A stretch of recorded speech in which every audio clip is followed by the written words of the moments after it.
So the way this came about was I'm actually teaching this for Envision Photo Festival at the Banana Factory, November 3rd.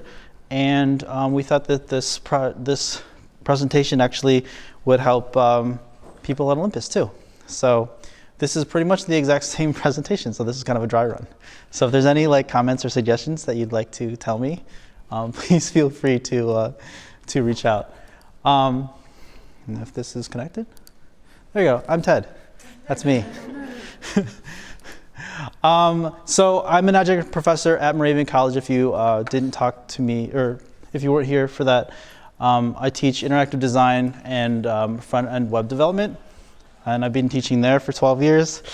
So you can get a preview of how old I am. Because I literally graduated and came back the next year and taught. I'm also a professional photographer. I feel weird saying that, but I actually do get paid for my work, so that kind of turns you from an amateur to a professional. It's weird when you go from that kind of like, hey, I'm doing this as a hobby, to people actually wanting your work. So this is from, I think this year actually, 2019, End of Music Fest on the left, and then a wedding out in the middle of PA, and there were a lot of horses and buggies. It's like, I think this is the Susquehanna, so I think it's called like the Pinnacle, I think, out there, but it's not the Pinnacle by Hawk Mountain. I don't know, I'm sorry. There's a lot of horses and buggies. And I wasn't sure the rules behind, like, can you go around them? There's a double line, I don't know. I guess there are problems. This is my website. If you want to see more of my work, it's tedcolgrove.com. So these are the course requisites. This is a little bit of a leftover from the course that's in November. What I'd like you guys to do is get out your cameras if you have them. It's a lot easier to get through all of this information if you have something in your hand that you can play with. If you don't have a camera, Allison should be around here somewhere, or Matt, or they both left. We'll get you one. Another thing is willingness to learn. I know this is a little scary for some of you. It's a little intimidating. There's a lot of technology. These cameras are crazy.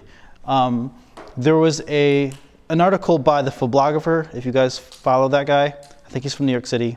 He said, no one makes a bad camera. You're just a bad photographer. And it's kind of like a little bit like, oh crap, really? And it's true. You just have to keep doing it. You got to keep working at it. And if it sits on your shelf, and you don't use it, you're not going to get better at it. So hopefully this will get you a little bit out of your comfort zone. We're going to try, depending on how much light we have, we're going to try a little bit of a little walk around or a Q&A session after this, so that you can actually get into your camera and actually use it. Because that's really the goal of this, is to get your camera off that shelf and actually go out and use it. Notebook if you decide to take notes. All right, so what you'll learn in this course, a little bit of beginning photography things, but then we're going to get into a lot more, not advanced, but a little bit past the beginning. Mostly when you start with the beginning, you start with your auto functions and kind of composing things and making sure things aren't like completely white or completely black or something like that. We'll go a little bit beyond that. You'll know what the PASM modes are, ISO, aperture, shutter speeds. You'll find out what white balancing is, metering, focusing, and then we're going to do a little bit of a lens discussion. And I find this to be very important because a lot of people, they buy their cameras, they have the kit lenses, and they expect some really amazing photos. And it's not that you can't get good photos out of that, but it's very limiting, bless you. It's very limiting with a kit lens. And I'll go through the discussion of why, and hopefully we'll have a little bit of time. I have a EM1X tethered to my computer, and I can go through some of the settings and stuff for you. If you have any questions during this, just raise your hand. We'll have a little time to talk. First things first, get to know your camera. Look at your camera, look at those dials.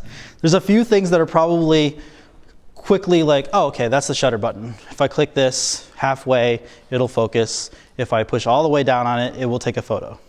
That's, that's a standard. I have the EM1 Mark II up here, and there's a few other things that may be on here that might not be on yours.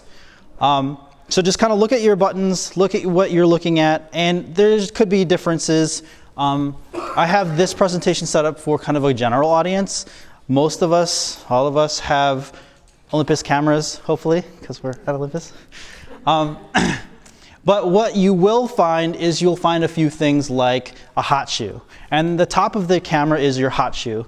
I believe all of these cameras, except if you have like a tough camera, on the top you have a hot shoe. And that's where you bring in your flashes, or if you have a trigger or something for your off-camera flash, that's where those go. So most of the time, you have that little thing that goes on top of it that just kind of sits there and says, hey, this is weatherproof. There's a remote port. On the right side of some cameras, you'll have a little thing that kind of looks like a headphone jack. That's for triggering. You can install things that will trigger your camera at different times to get those. You put a whole series together and you'll get some really cool time-lapse stuff. Some use them just for remote triggering. Most of the cameras, actually, probably all the cameras now from Olympus have triggering from your phone. You can actually connect it through Wi-Fi or newer models Bluetooth, and it's super, super simple. You can download your images and post on the internet, show your friends. I find it completely amazing because I'll be out on a trail or something and I'll be like, I like that photo. And then I'll actually bring it to my phone, stick it up on Instagram and say, look where I am, and I'm actually there, instead of on a computer back at home, and that was like 2 days ago. There's a flash sync port. Some of you, I don't know, depending on how into this you are, might have a studio at home, a small studio, big studio, and there's a little flash sync port. Not many people use that anymore. A lot of people use the hot shoe as a sync. The biggest question, and this has come up a few times, so you go to Walmart and you buy memory. And is that important, the memory that I stick in here? And it really is. You probably have seen these really old cards. They're like old and blue, and the ones that from Walmart are kind of goldish. This is actually very, very important, especially if you're taking video. So we're not going to get totally into the weeds here, just kind of the touching on important things. Class 10 is good for your like 1080p HD video. Anything below that, so there's a bunch of different classes, and if you would like to learn more about this, let me know, and I can go into different kinds of cards. But class 10 is the minimum for your HD video, because if you don't have that class 10, it doesn't have enough speed in the card, and you'll drop frames, you'll drop audio, and things will get messed up, and you're like, but my camera has HD video, why can't I take it? And it's most likely the media that you're putting into it. So you get these things, they say this little C with a 4 in it, that means class 4. C with a 10 with it, that's class 10. You have this U, it's a U, it's not like a bucket, with a 3 in it, that's UHS, wow, 3. I actually have a bunch of notes that I have written on here, but I'm down here, so I can't read them.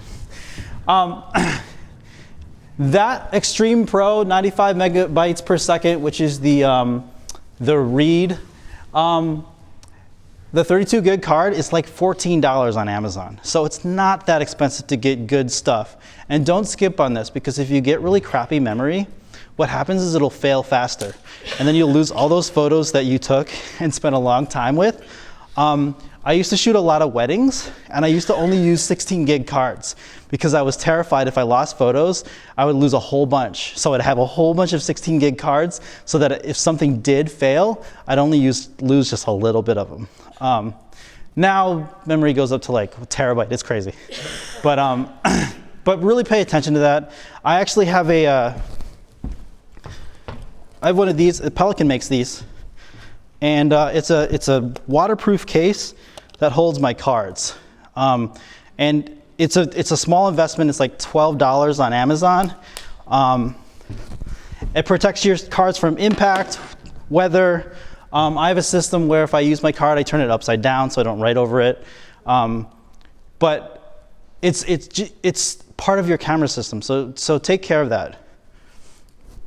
All right, so let's move on from like the technical details to something a little bit more fun. I guess that was, I really like that image, so I guess I put it twice. This is actually taken with the 8mm fisheye.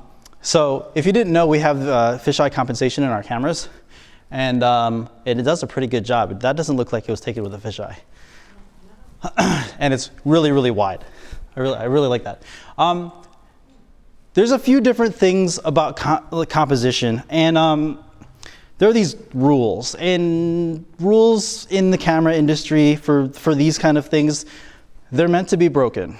But they're really, they're kind of guides that tell you, hey, this is where you should start and play with it a lot. This whole thing is about playing with your camera, with composition, and seeing what you like. This is very selfish.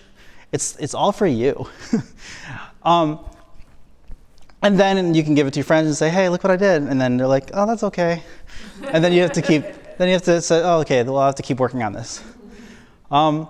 This is famous Martin Tower. You guys are from the Lehigh Valley. Looks like someone's from Waltham. Do you know what Martin Tower was? I've read about it. Oh, okay. Right, yes. It was a very important structure in the valley. So this was taken from South Mountain using the 300mm f4. So the rule of thirds kind of splits your image into boxes.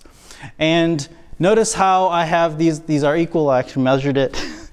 The tower falls in the right side of this.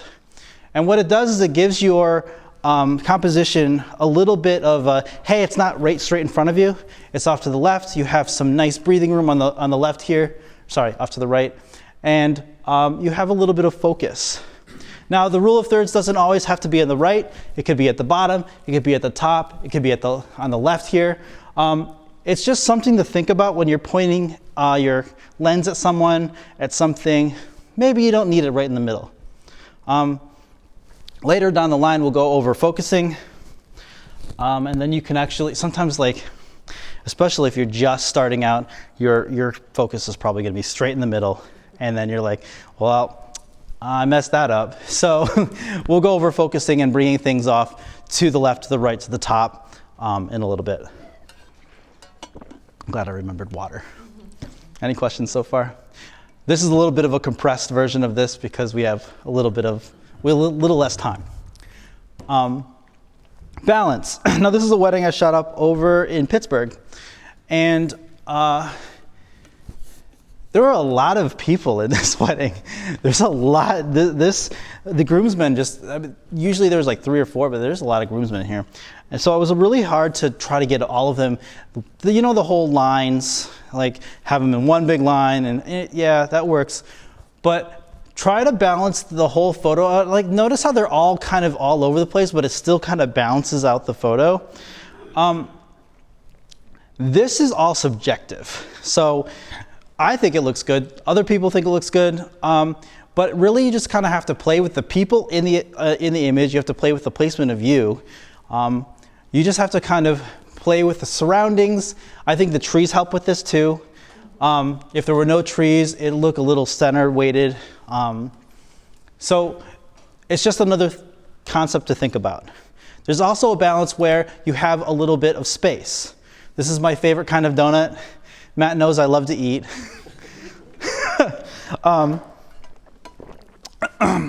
But this also, you can keep the rule of thirds in here. It's on the right side, but you have a lot of extra space. This photo, even though the projector kind of ends, this photo goes over to here. So there's a lot of white space or empty space on the left there. But it brings your eye in and it makes it very interesting. It's not just straight, hey, I have a donut on a plate. I think the balance of this image is almost as important as it is the subject matter and the focusing. Questions? All right, leading lines. There's a lot of architecture around the Lehigh Valley. This is Easton. I believe this is the Bank Street extension, I think they call it. Has a lot of annex. This is right next to the market. what's that marketplace? The Easton Public Market? Yeah. That place is amazing. Mr. Lee's Noodles in there. Go in there, try those noodles. They're amazing. So this is an example of leading lines. And what you like to do with leading lines is you want those lines or things that are in your photo to lead your viewer into the photo. What you don't want is to have them go off the photo. You want them to go into your photo. Another one would be this. This is Disney, I think. And I'm just straight up, I'm in the middle. And this isn't a rule of thirds thing. This is, hey, I have these lines going all the way in, and it's kind of bringing you into the photo. These lines don't have to be straight either. Same place, just outside. These leading lines lead you around the pond, but still into the photo. So find those leading lines, because there's a lot of geometry in nature, in architecture. Look at those perspective. Questions? Cool. Horizons.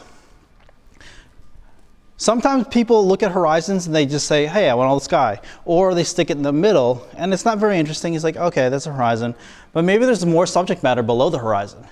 So when you're thinking about horizons, maybe you take your whole your composition and you go down instead of up into the sky. Right now, this was a very clear day. There's nothing in the sky. There's a lot more interesting things on that beach than the blue sky. So I actually took the horizon and I stuck it all the way at the top. This could be another rule of thirds too.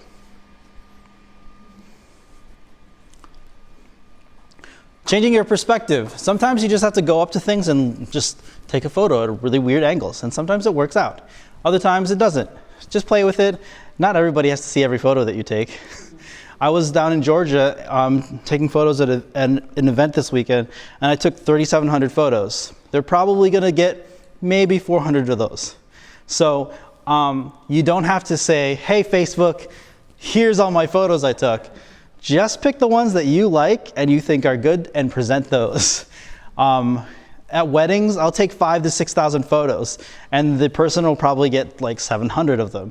So you don't have to show all of your work, and it is a little bit of the workflow where you just see what you're doing, and maybe like, oh, well, maybe next time I'll try something different. All right? All right, let's get into the meat of things. Is someone's water? There you go. All right, ISO. Now this is another Disney photo. So I don't have kids, and my wife and I went to Disney in March, and in March there's no one there. It's great. So I took my EM1 and a 7-14, and I went crazy with photos. So some of these photos, there's a lot of photos of Disney. This was ISO 4000. There's a lot of Star Wars things going on in Hollywood, or the Hollywood studios. Now that they have Galaxy's Edge, this is probably way different. But ISO is kind of a remnant of ASA film speed. Anyone shoot film back in the day? Remember getting those rolls of like 200, 400, 800 film? So you could kind of translate that to ISO. So a 400 film speed would be 400 ISO. So that's where that gets its name from, sort of. And really, instead of the speed of the film, it's how much light actually hits the sensor and the sensitivity of the sensor. So our cameras, I think, go up to 25,600 ISO. That's very sensitive. So if you go from the low end, which is, I think, ISO 64 on the new cameras, ISO 100 or so, depending on your firmware, to ISO 25,600. And you'll notice on this fun little, I guess, graphic from, if I didn't make it, I try to show who made it. Well, you can't read it. You'll notice that the people are very clear, and then as you keep going up higher and higher, they get a little bit more grain. And that's what you'll experience when you boost your ISO. And I say that a lot, boost your ISO. Our cameras can go pretty high and still have really usable ISO, and the grain that comes across, especially on our cameras, I think are a little bit more organic.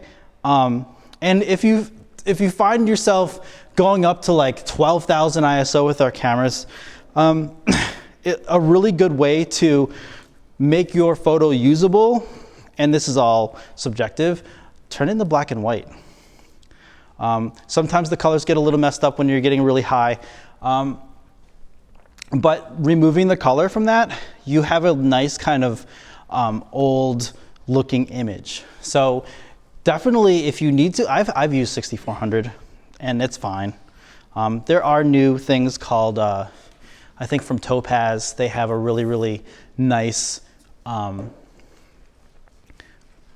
program that removes all of that grain, and it's like magic. But this is ISO, and I'll explain to you how this relates to everything. Questions? Yes? Just a quick question, will a higher end lens reduce some of that? So a higher end lens with a lower f-stop will. Okay.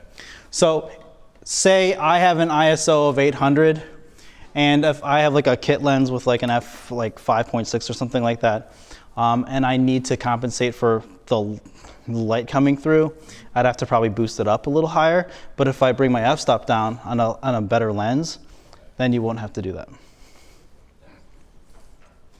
Shutter speed.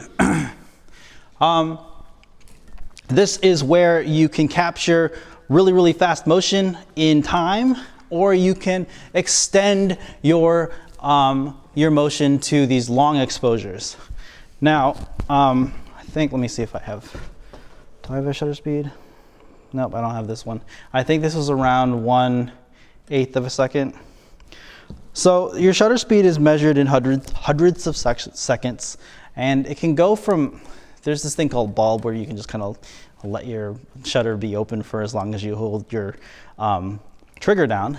But most, I think EM5 and up, they will go to 1/8,000th of a second. The EM10s, I think, they go to 1/4,000. I can't talk. 4,000th of a second. And then with a crazy new electronic shutter, which takes all of the mechanics out of it, and just kind of opens it up electronically, I think it goes to 16,000ths of a second, which is kind of crazy if you think about it.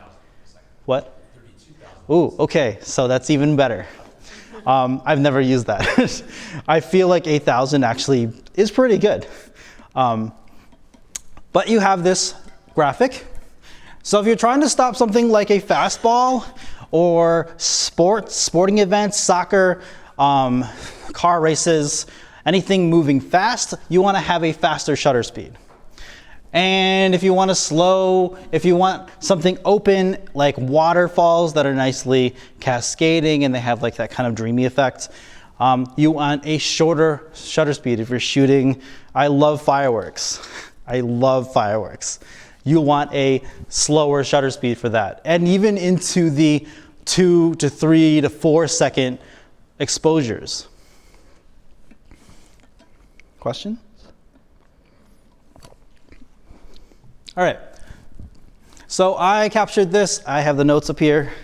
I like being down here to talk with you guys. It feels weird not being like so far away. This was captured at 1/4,000th of a second. And slow, I did this handheld because I guess hashtag Olympus, we have great in-body image stabilization. This was 1/8 of a second. This was at the Pandora in the Animal Kingdom. These are those crazy waterfalls. This whole thing lights up at night. It's really crazy. I definitely recommend going there. All right, so aperture, also known as f-stop. There's also f numbers. this is where you get that nice, some people call it bokeh, some people call it bokeh, some people call it bokeh. Is there actually a real bokeh? Okay. A lower aperture gets you this kind of thing. And there's only one other way of getting you this really nice defocused background is the compression of a longer lens. But I like it through the reduction of your aperture. So I have this little, is that me? Oh, okay. I have this little chart here. And if you look in your lens, and if you look at an old lens that actually has the things on the outside where you can actually adjust your aperture physically. I don't know, most of the time when you have these connected to your camera, they're like wide open. But you'll notice that there are blades inside of your lens. And the blades, depending on which lens, open and close. And f1.4, or with our new pro lenses, f1.2, that is wide open. It's what's known as shooting wide open.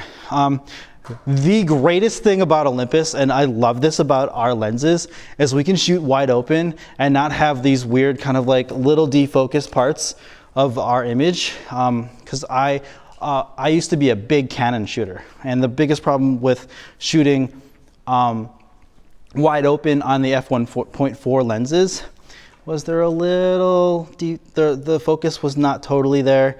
It was a little blurry, and the stuff that we can capture with our lenses is tack sharp. Now, going through there, if you notice the person in the mountains in the background at f1.4, you'll notice the background is blurry. So that's what happens. If you reduce your f-stop, you're bringing in a lot more light, but you're also making that background blurry. And if you take that aperture and you make it smaller, you're reducing the amount of light, your background will be in focus. So this is what you're kind of experiencing if you have like a, if you have like one of those regular, cell phones that we carry around. You're shooting, even though it says like f2.8 lens, that's like if your lens was like here. You'll notice that if you take your cell phone and you take a photo of your hand really close, then the background is actually defocused. But most of the time, everything's in focus, except when it's like cheating and it's using the portrait mode and it uses like science to do that stuff. It's all software, and it gets things wrong all the time. So I like to do it actually optically instead of using software. So this is what I had these lilies in my backyard when I was making things for this presentation. So I decided, you know what, I'm going to set up a tripod and I'm going to do all these shots. So this is at f1.2 wide open. This is at f8. So you can see the biggest difference. The f1.2, I'm going to go back. I can't do it with my mouse. That is a nice creamy background bokeh, and then when you get to f8, things are more in focus. So if you're looking for that effect, we'll talk about that in our lens discussion. Questions? One tip that I like to use to remember. So some people get this backwards. They think that the lower the number, the smaller the hole in the lens. It's actually the opposite. So the lower the number, like 1.4, is the wider end, and f8 or f16, the hole is getting smaller. But a good way to remember the effect it's going to have is if you have like a garden hose and you leave that, you turn the water on and you leave the end of the hose open, the water kind of dribbles out a wider hole. If you put your hand over it and make the hole smaller, the water sprays really far, so more depth of field will be small. So the farther the water shoots, how much more will be. Yep. If you have that high or that low of an aperture, right, stop, your subject matter obviously is going to be in focus automatic. How do you? So that has to do with like a focusing. Okay. So you make sure that your person is in focus. Okay. A lower f-stop will defocus the background and kind of bring them out. That's kind of like the professional look that everybody's looking for, is the defocused background. Okay. So It's not automatic. It's just making sure that the focus point is on their face. Okay. Usually, if you're doing any portraiture at all, even with pets, you want to get those eyes in focus. And what's really awesome about our lenses is that the amount of space where say I'm taking the 45 f1.2 is amazing for portraiture. It gets here and then back to about here, still in focus. And if you shoot like a full frame Canon, you're only like this much off of your, so it's actually a little bit more forgiving when taking photos. Now, I did talk about this a little bit. I'm not sure if you can see this. This is taken with a 5D Mark III, sorry. Same settings.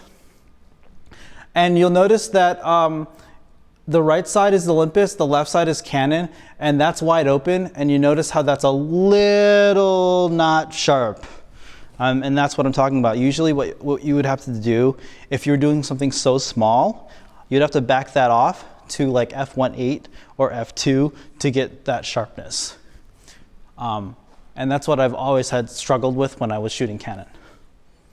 And I didn't have to do that when I went to Olympus. All right, so I have this fun shirt on. This is the exposure triangle. I'm not good at math. I will admit that I'm an artist. I don't know what math is. So when I explain this to my students, I say always have a calculator in your bar open if you're doing math. But there is a little math involved here. I wouldn't focus totally on that, and I'll go over that in a few seconds. The ISO, shutter speed, and aperture, you're just trying to find the best for what you're doing. So if you kind of look at things in kind of the perspective of what do I want to get in this shot? Do I want that background to be defocused? So if I want that background to be defocused, I want things to be at a low f-stop. So what can I change for my ISO and my shutter speed to compensate for that? So this little exposure triangle, it's kind of one of those things where it's a cool thing to show people. People talk about it a lot. I have this shirt on because I just find it kind of fun. But I'm not a very technical photographer. I'm more, hey, how do I manipulate my camera to get this image? I don't actually know the math behind it. I know a lot of photographers who are super like, hey, this is like 800 Kelvin light and I have to adjust my aperture. I'm like, oh, okay, this is fine for me. And I know that a lot of new photographers are a little intimidated by the math part of it, as was I, and I actually don't focus on it that much. So I have these two photos, and you'll notice that they're identical exposures, but this was taken at f1.2 and this was taken at f16. And notice the shutter speed is very different. And this is the kind of, hey, I have to give this up to make my exposure correct. So I have a shutter speed of 1/2000th of a second here. That's because at f1.2, I have a lot of light coming through. So that shutter needs to go, so all the light doesn't get overblown and it's like super, super, super bright. But now that I have shut down my f-stop to a very small, not very small, but pretty small f-stop, my shutter has to be open longer. So when we get into the modes, you get to choose that kind of exposure. Instead of just having your camera just go, that's what you get. You have a little bit more control. Questions? Cool. So this is a throwback to the film days, and it's still relevant today. And it's the sunny 16 rule. Now this is providing that you are on a sunny day. So right now it's a little cloudy, so you'd probably want to go to sunset. But if you say it's a normally sunny day, so you're at f16 and your ISO is at 200. That means a corresponding shutter speed to your ISO will be 200. And it works really, really nicely this way. That's also saying that you want everything to be in focus because it's f16 and everything's going to be kind of, there's no defocusing really at f16. So this rule really works out well. So if you change your ISO to 400, your shutter speed will be 400. It's a pretty cool rule. And back in the day, we had like these little charts with like these little drawings on it. But it's something to remember. Cloudy days, you're shooting at f8, ISO 200, shutter speed 200. It's pretty cool. I think that's, I know there's some cool math behind it, but beats me what that is. Exposure compensation. Now, we'll get into this really pretty in depth tonight because you're gonna be playing with this a little bit. But each one of these is one stop. And there's a few different ways of going about one stop, but you'll notice that you're going to either double your exposure or you're going to cut it in half. I personally don't look at this stuff, this math. I just look at the meter and make sure that it's near zero. And when we get into looking at our meters and seeing where that exposure is, I just want it to be kind of in the middle. If it's super, super sunny, I want to underexpose it. If it's super, super dark, I don't want to overexpose it because sometimes you'll lose some information, say in the sky or in some shadows that you'll want to bring back if you do want to post-process things. Yeah, there's some math. If you want to do like F numbers, there's a square root of 2 in there, and then I kind of lost it after that. Questions? Alrighty, so it's mode time. So if you have your camera on you, I have one right here. There's a, that's a bad idea. This all depends on how much control you want. So if you go from auto, you don't really have much control at all.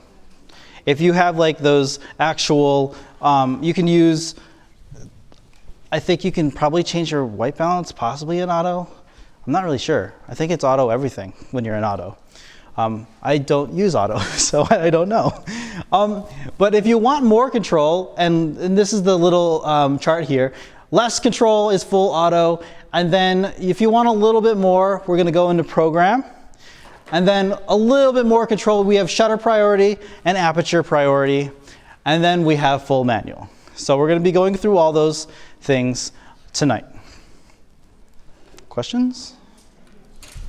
Alrighty, so I have the EM1 Mark II dial and a 5D Mark III dial.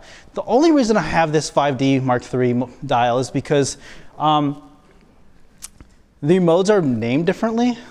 I'm not sure if you guys have a Canon at home. Nikon is named pretty much the same, but Canon has these different labelings for their shutter speed. So if you do, if you're doing shutter priority, it's S for us, but it's time value for Canon. So it's a little weird. It's not an S. I'm not really sure why. Aperture value on a Canon, and then just aperture for us. So program mode. This is the kind of mode where, hey, I want to get out of auto and I want to control a little bit of the camera, but I'm not totally familiar with everything. This really helps you out when you have something a lot, like, say you have someone really,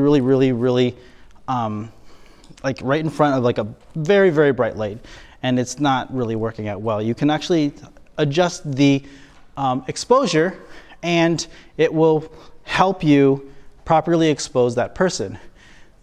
So you have this exposure compensation, this little dial on the bottom, most likely in the bottom right of your screen, and you'll have this little kind of little ticker here, and you can see that you can adjust it brighter and darker to the right and the left. And what it'll do is it'll adjust your ISO, your shutter speed, and your aperture automatically for you. But you actually get to control that exposure. Instead of auto where it's just like, and that's what you get.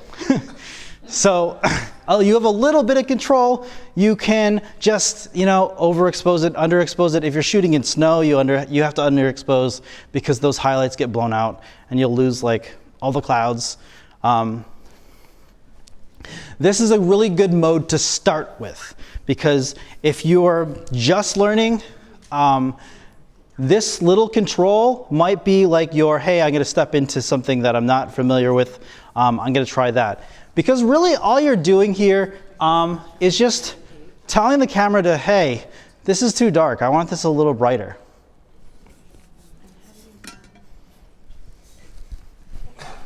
Okay, I know she told me where to do the adjustment. Yep. And I'm charging it to Yeah. 13.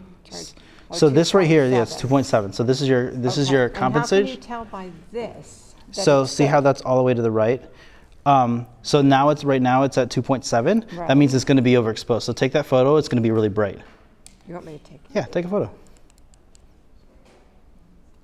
Yeah, okay, See how bright that is? okay, So if you take that, bring it back towards 0. So okay. just crank that back that way. You'll notice how it gets a little.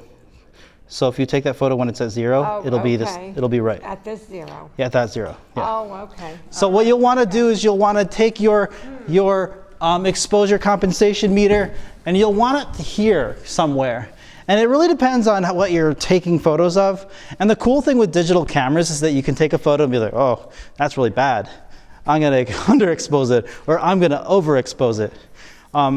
But it gives you that control that you can actually do that with. It's kind of like when you're on your iPhone and when you click that and you drag up to make sure it's a little bit brighter, or drag down. And if you didn't know that, now you just found that out. Yeah. Questions on this?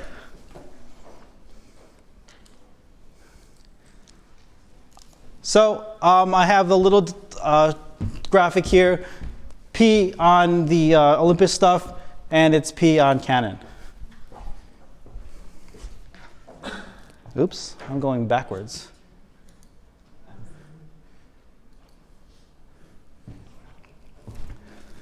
So I literally just said this. It's a great place to start. I just went through this whole thing. So if you'd like, I can keep going. Do you want me to keep this up for a little bit? Want me to keep going? It's what I just said. I just forgot to make the slide go over. All right, so aperture priority. Now, aperture priority is adding one more thing to the mix. You're actually adjusting your aperture. So that means you're actually adjusting how much light comes into your camera through your lens.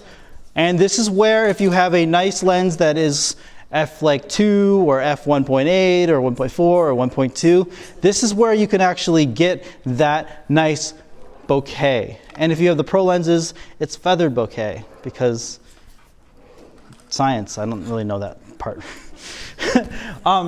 So this is the mode that you want to be in. This is the A mode. Aperture priority, you can adjust the F number and you can adjust the compensation. So if you have two dials on your camera, you'll notice that one dial will adjust your F number. And I believe it'll be highlighted, the rest of it will be white. And then your exposure compensation meter. And then what happens is your shutter will be adjusted by yourself. Sorry, what did you say?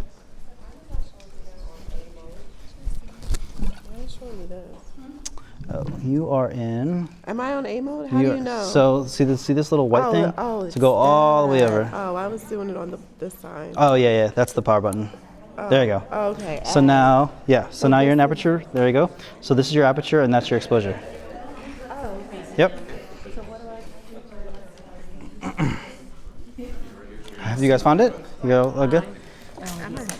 Oh, there it goes. Okay. Yeah, it goes. Okay. I just got on. So. Okay.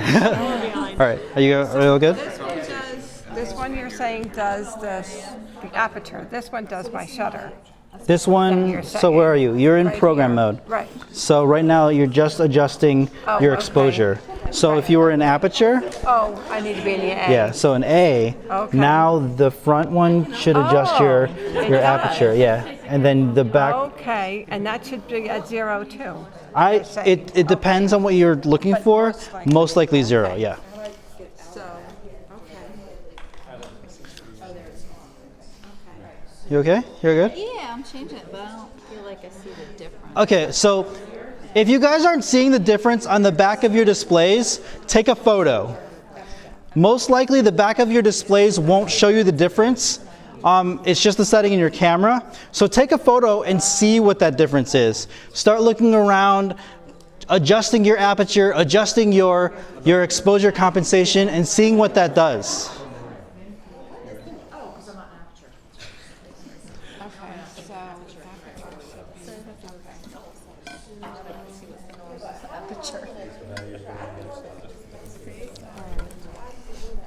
Sorry, what? I took a picture. Okay. I don't know why it's going. Why did it do that? It just went black.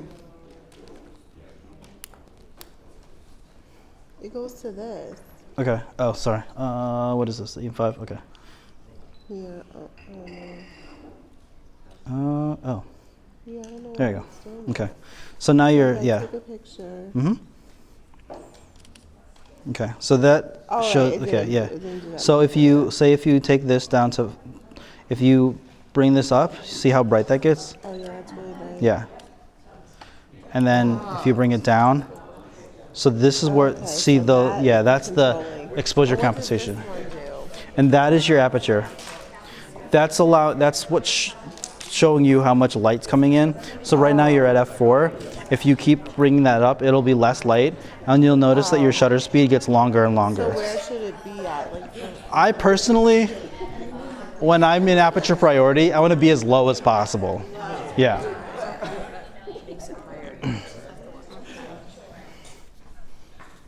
We all good? So when in aperture priority, and I actually shoot in aperture priority a lot. I do a lot of event photography when I'm like running in and out of buildings and things, and the light changes a lot. So I actually use that probably 90% of the time. I use aperture priority, and I keep it as low as possible because I do really like the bokeh that I get from our lenses. So when you are going in and out of buildings, and if you're doing like someone's wedding or your friend's birthday party or something, and when depth of field matters, I use aperture priority because you can actually create, depending on the lens that you have, you can control that depth of field. So I have an example, event photography, portraits, where conditions change, uncontrollable light during photo shoots. Cool? All right, so let's move on. Shutter priority. So on our Olympus cameras, that's S. On our Canon over there, it's T, V, or time value. And thanks to Matt for this, because I actually didn't know what TV stood for. So this time we're still adjusting the exposure compensation, but now we're adjusting the shutter speed.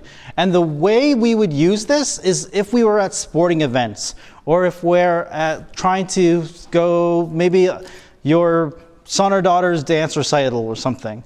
And you want to capture that motion.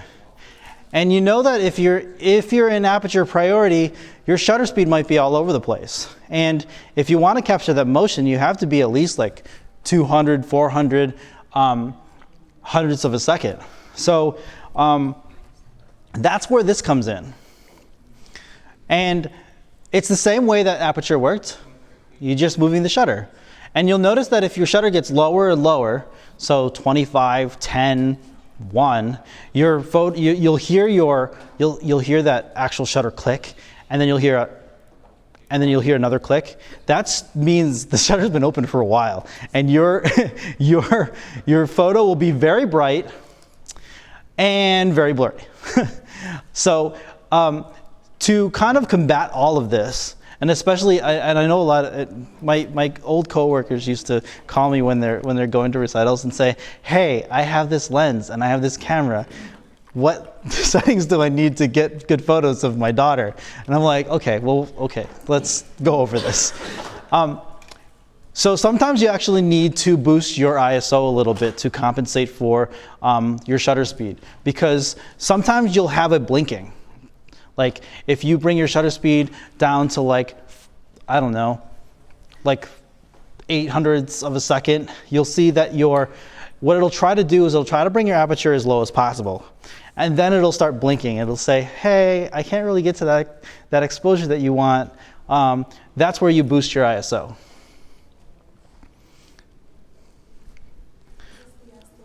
This is the S one, yes. I don't use S very much unless I need to capture something in motion. Questions? You all good? Aperture is like, I don't know, I find aperture to be the number one.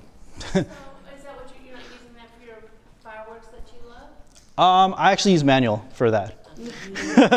And that's, if I didn't have manual, I would be using, I don't know, live comp or something. Is this working? I think my computer.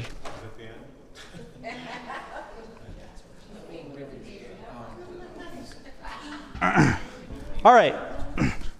So manual, I recommend this for if you are done playing with all the other modes. Because after you're done playing with the other modes, then you're kind of more comfortable with what things are doing and how things are kind of appearing on your camera and what your camera does and how to change those settings. I don't recommend just going right into manual mode. And there's a lot of photographers who are super like, yeah, you're not a photographer unless you shoot in manual. No, that's not really, like, I'm fine with shooting in aperture priority 90% of the time. But it is useful to know what to do here. And all manual mode is, and my mouse isn't working. Hello? Okay, guess I gotta tap it. Let me try this. Oh, there we go. Now you're adjusting all of them. You're adjusting your shutter speed and you're adjusting your aperture. And this is kind of like, oh crap, I gotta figure out all of this stuff. And that's why I really say, get all the other modes under your belt of like things I know how to do before you go to manual. Because then you actually know what you're doing here. If you get in the manual and you're like, oh geez, what did I do? I mean, if you like to learn like that, that's fine. But I really recommend you getting used to those other modes first. But in manual mode, you can adjust your f-stop, you can adjust your shutter speed, and you can also you can adjust your ISO to compensate for those things. Manual mode is great for fireworks. So is live composite. That's probably for another class. But it's super cool. I think, Scott, we're trying to do like a low light class sometime. Yeah. So that'll be kind of fun. Yeah, We're so talking about to it. get darker earlier. Yeah. We'll go out into the softball field and we have some ideas To do some light painting. yeah. Example, when you're using manual, if you're in like an environment that you know that is not going to change a lot, if you're using through the lens flash in manual mode, and I believe Matt told me this, we came up with TTL.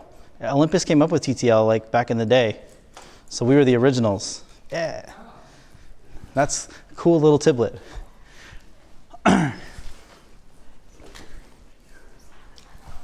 Questions on anything? All right, so white balance. Most of the time, your stuff is probably in auto white balance. And that works a lot. The only problems that you run into with that is that if you are shooting a lot of things and you want them all to look the same, your camera kind of says, okay, this is the white balance for the room. So say you're shooting an event in this room. I would actually try to white balance for this room, because then later, if I look at those images, they're all going to look the same, because these room lighting changes don't really affect anything, and they don't change. So if you know that your surroundings are going to not change much, it's good to white balance for your surroundings. This is what's cold. This is a cool white balance setting right here. And what it's measured in is Kelvin. So you have this little chart, and you'll notice that 200 or 2000 Kelvin is warm, and then you have 8000 Kelvin, and that's cool. And sometimes if you go to, like, say you go to Home Depot, they'll give you the Kelvin ratings on the light bulbs. So it'll tell you if it's a warm or a cool light bulb. There's also different settings. So if you notice that there's like cloudy, there's flash, there's shadow, there's sunlight, that's also, you can adjust those on your camera. You don't always have to just go to auto white balance. You can adjust to those pre-built settings. There is a Kelvin setting where you can adjust those, but I would just start out with the pre-built ones. See what Sunny does. If you're in the shade, go to shade. What it'll do is it'll add a little bit more warmth to everything. They are, if you're in your super control panel. Do you guys, let's see. Let's see if I can bring this up here. How are we doing on time? We're at an hour, but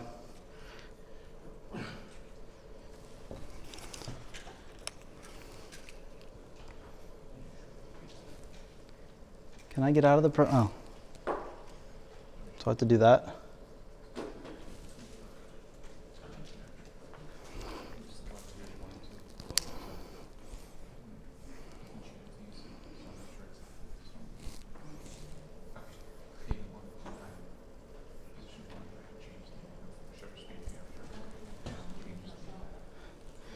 Now, can I do this on the back? I guess I can't give you the super control panel. Never mind. I thought I could give you the super control panel.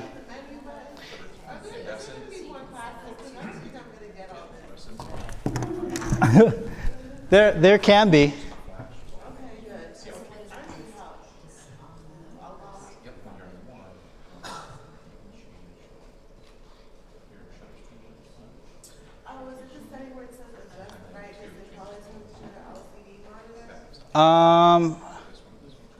Hold on, I can come over in 1 second.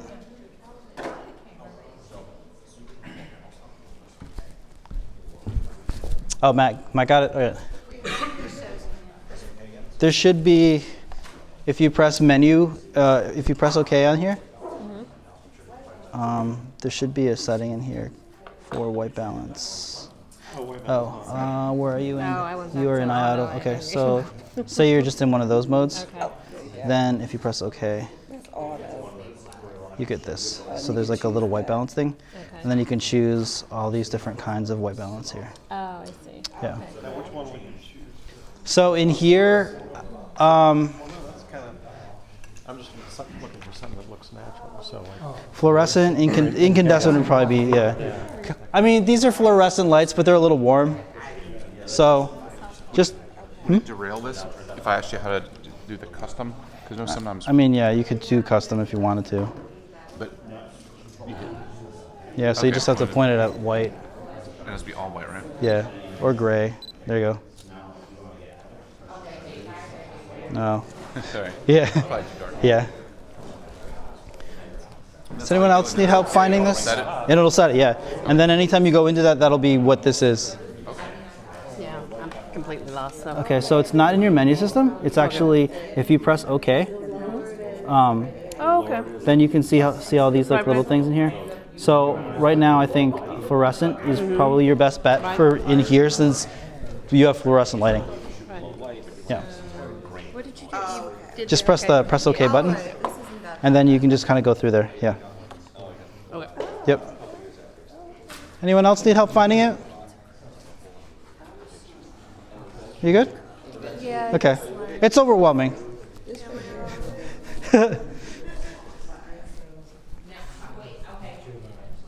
Yeah. Okay, so where are you right now? Yeah, if you press OK. And then go see that white balance auto. So scroll up 1, 2, 1, 2. There you go. And then you have all those. So then you go over. Then I can just go Yep. over. Mm-hmm. Oh, no wonder why my kids were yellow. Yep. That's exactly. Why is everyone Right. yellow? Yes. Does a lens like this only allow manual focus? No. So right now you have the manual focus ring on. Okay. So if you push this up, then it's auto. Oh, cool. Yeah. There's a manual focus clutch that all of our pro lenses have that. It's actually super great because you can immediately go to manual if you need it. Oh, that's really cool. Thank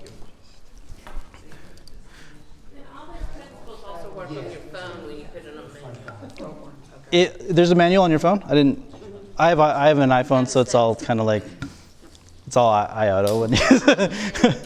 All right, so there's this metering thing, and it's very essential for some people. I actually keep it on the evaluative metering the whole time.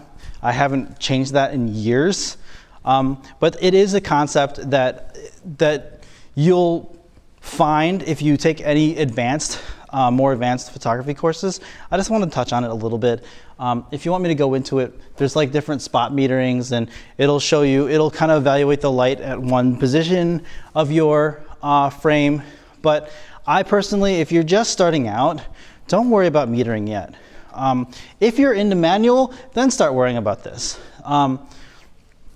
Just try the basics first, and there is a way that you can change the way light is evaluated through your camera.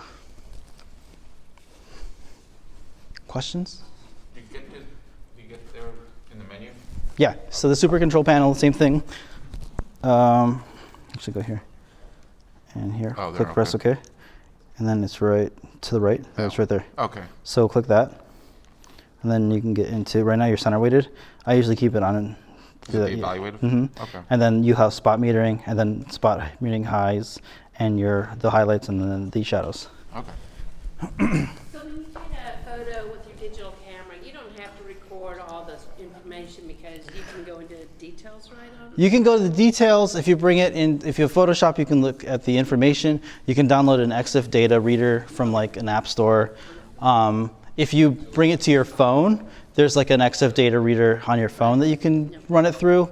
So all of these settings, even the focus points, are saved in your file, which is kind of crazy if you think about it. But that, because I would never report, I know people, they'll take their own notebooks. Yeah, Take this photo. it's all attached to all the metadata. So it's kind of like, if you really want to, if you don't have anything to like read it, then maybe make those notes, but it's automatically captured every time you click the button. All right, we're getting to the end of this. Let's focus. Now, there are a few different ways you're focusing on subjects, and I'm going to go into one of them. There's a focus and recompose, and I know some people who don't like this, and I find it very kind of an essential thing just to get yourself out of just having things on your center. So I'm going to exit this, and I'm going to go into our fun thing called Olympus Capture, where I have this tethered. So I'm going to use this water bottle here once it comes up. All right, so what you can do with focus and recompose is if you have something like, if you have your focus in the center here, and I'll show you how you can adjust your focus point in a little bit. But back when I was shooting Canon, I started out with like a T2i or something, and you only had like 5 focus points. When you're in like the EM1 or the EM5, there's so many different focus points, right? Like there's 121 of those on the back here. But right now, I'm just kind of focused on something in the middle. And what a focus and recompose does, say I'm shooting this bottle here. So if I focus on this bottle, you can see this. If I focus on this bottle, that's nice and focused, and everything in the back is defocused. But say I want to use this, I want to use a rule of thirds. Now I have this set up on my camera, and up there you can see the rule of thirds kind of thing. And what I do is I click on here, I make sure this is in focus, and then what I do is while my finger is on the button at half where it's focused, I actually recompose the shot, and then I take it. So what that does is it keeps that focus, it keeps that thing that you focused on in focus, and then you can recompose the shot a little bit later. So now I'm using the rule of thirds there. You can also do it here where you can shoot it, recompose it, and then you have a different shot. So this is what focus and recompose is. Some people argue that it could be you're changing the light trajectory or something, and your lens is actually not really, it works really, really well. So if I go back here, that's what I did here. I focused on their eyes, and I moved my lens down. This is a really, really, really super easy concept to get, and it will make your images that much more interesting to look at. These are the focus points, different kind of focus points. You have the ones from the EM1, EM5, and then this is Canon. Like, if you want to move those around, you can use your little pad on the back, and you can move it around. Or if you have your camera up to your eyes, and you have the EM, I think, Matt, is the EM10, does the EM10 have the okay, so all of our cameras right now, if you hold the camera up to the back of your, so that you're actually looking through the viewfinder, you can actually move your thumb along the LCD screen, and that will change your focus points. Oh, okay. So you have to enable it. But that's really cool, because then you don't have to mess with those little dials and things. I personally, if you're just starting out, try focus and recompose. The only time that I really, really use these focus points a lot is if I'm shooting something that's moving really fast and I know that it's going to be here at one point, and I need that focus to be on the right side at that point. Some people use back button focus. I personally don't use this. Bruce Kite, do you guys know Bruce Kite? He takes like all of our awesome photos for everything, for MSG and for CPG. He uses back button focus primarily. So whenever I use his cameras, I get super frustrated because I don't know what's going on. But back button focus actually has its uses. Most of the time, you want to make sure that, say, like there's a car that you're like a big like race that you're shooting, and you know that these cars are going to be in focus at that point, and you don't want the camera refocusing. So you use that back button focus, and you have to enable this. And you focus on that point, and then you know that anything that I'm shooting at that point is always going to be in focus. So there is a usage, I just don't use it. All right, I say this all the time, and I know it's overwhelming, and I know it's complicated sometimes, but invest in lenses. The cameras will be changing, cameras always change, but the lenses are compatible with like the whole camera system, and they're really an awesome investment and will help your photography be better.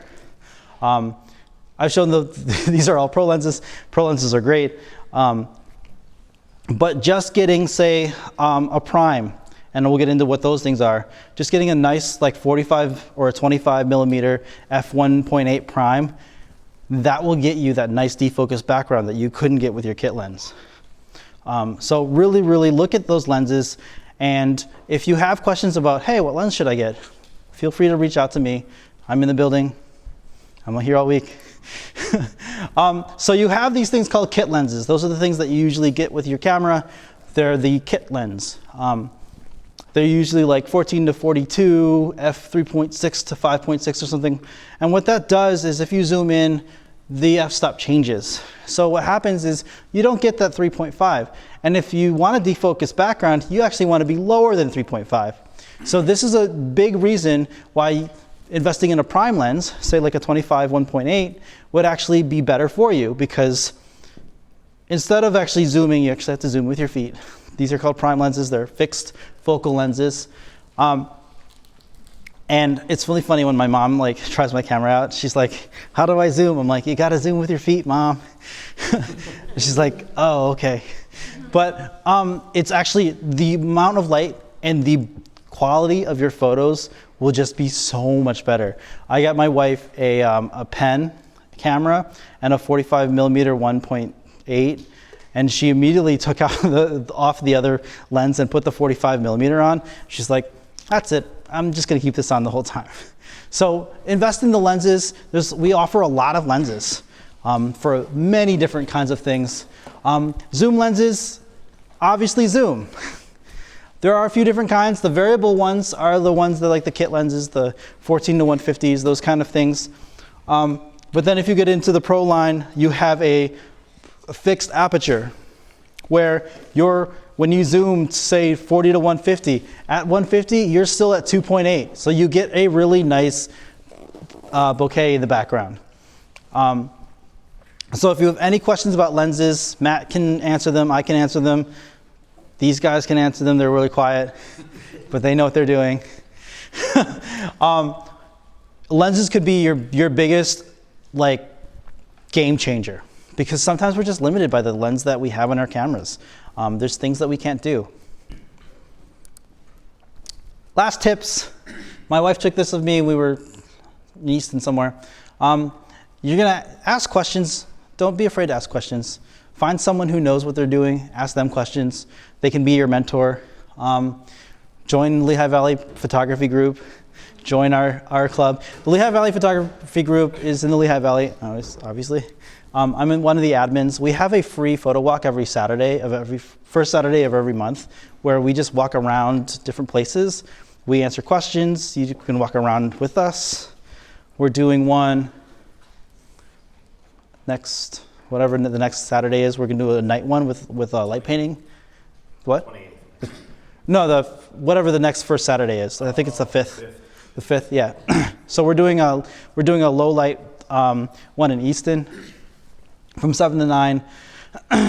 And don't get sucked into buying random gear. I can totally attest to like, oh, I want that because that'll let me do this.